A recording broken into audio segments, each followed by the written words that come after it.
करते हैं बीएससी से रिलेटेड कुछ इंपॉर्टेंट न्यूज़ एंड अपडेट्स के बारे में, क्योंकि पिछले कुछ टाइम की अगर हम बात करें तो बीएससी काफ़ी ज़्यादा फोकस में देखने को मिल रही थी। अब देखा जाए दोस्तों, लास्ट 2-3 ट्रेडिंग सेशन में तो बीएससी की परफॉर्मेंस हमें काफ़ी ज़्यादा डिसअपॉइंटिंग वाली देखने को मिल रही थी। और सिर्फ बीएससी की ही नहीं, अगर हम एनएससी की बात करें जो कि स्टॉक मार्केट में तो अभी लिस्टेड नहीं है, अनलिस्टेड मार्केट की अगर हम बात करें तो वहाँ पर उसकी भी परफॉर्मेंस हमें वीक देखने को मिल रहे हैं।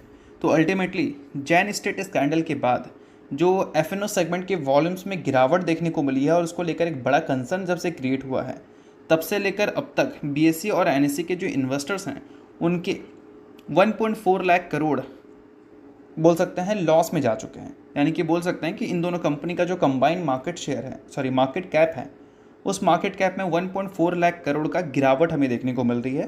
क्योंकि इस स्कैंडल के बाद एक डेटा हमें रिपोर्ट होता हुआ देखने को मिला था एनएससी के टर्नओवर का, जिस डेटा में 20% की फॉल देखने को मिली थी। ये जैन स्टेट स्कैंडल के बाद की चीज़ें हमें सुनने को मिल रही थी। तो इस वजह से उम्मीद था कि बीएससी के जो टर्नओवर रहेंगे उसमें भी ये सारी चीज़ें हमें देखने को मिल सकती हैं। अब क्यों दोस्तों? क्योंकि एक और रिपोर्ट हमें सुनने को मिल रही थी।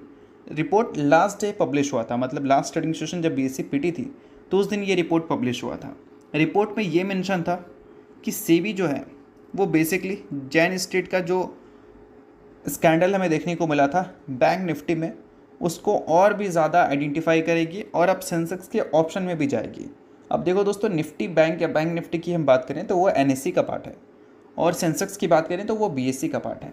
तो एनएससी में तो उनका फॉल्ट हमें देखने को मिल गया।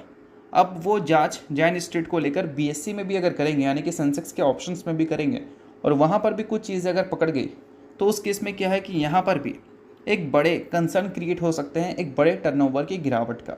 तो इन दो रीज़न की वजह से पिछले 2-3 ट्रेडिंग सेशन में, चाहे हम एनएससी की बात करें या फिर बीएससी की बात करें, इनकी परफॉर्मेंस हमें काफ़ी ख़राब देखने को मिल रही थी।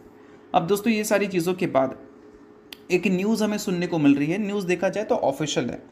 अब ऑफिशियल क्या है भाई? तो जैन स्टेट ने डिपॉजिट किया है 4,800 करोड़ रुपए इस्क्रो में। इस्क्रो क्या होता है वो भी मैं आपको समझा दूंगा।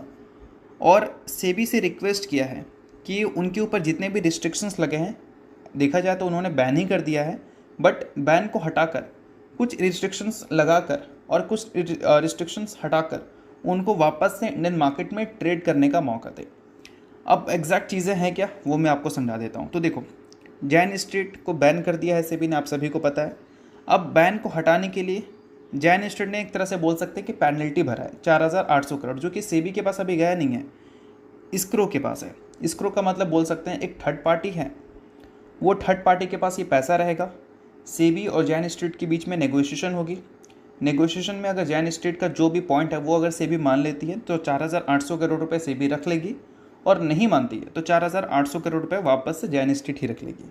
तो बोल सकते हैं एक टर्म एंड कंडीशन दिया गया है, वो कंडीशन अगर सेबी एक्सेप्ट कर लेती है तो 4,800 करोड़ सेबी के पास जाएगा एज ए फाइन, और जैन स्टेट वापस से इंडियन स्टॉक मार्केट में ट्रेड कर सकती है और काफ़ी सारे रिस्ट्रिक्शंस इनके ऊपर से हट सकते हैं, ऐसा जैन स्टेट का रिक्वेस्ट रहेगा। अब देखो, चीज़ें सुनने को तो मिल रही हैं हमें, बट पॉइंट ये है कि जांच अभी भी चल रही है, और जांच अगर अभी भी चल रही है, कोई प्रॉपर आउटकम्स अगर हमारे पास नहीं है कहीं ना कहीं, क्योंकि अभी हमने जो बैन की न्यूज़ सुना था वो भी तो एक इंटरिम न्यूज़ ही देखने को मिली थी। फाइनल न्यूज़ तब आएगा जब जांच कंप्लीट हो जाएगी। तो अभी तक इस चीज़ को सेबी ने भी ऑफिशियली कंफर्म कर दिया है कि हाँ ऐसा हुआ है, बट अब देखते हैं कि सेबी का क्या फैसला आता है। क्या वो वापस से जैन स्टेट को अनबैन करने वाली है या फिर वो एज इट इज़ बैन ही रखने वाली है 4,800 करोड़ रुपए भी छोड़कर। देखते हैं आगे चलकर क्या अपडेट आती है, बट इन सारी चीज़ों की वजह से जैन स्टेट की वापसी हो सकती है। वापसी होगी तो बीएससी एनएससी के जो टर्नओवर हैं वो ऊपर जा सकते हैं, और इस वजह से ही आज के दिन बीएससी की परफॉर्मेंस भी आपने अच्छा विटनेस किया होगा।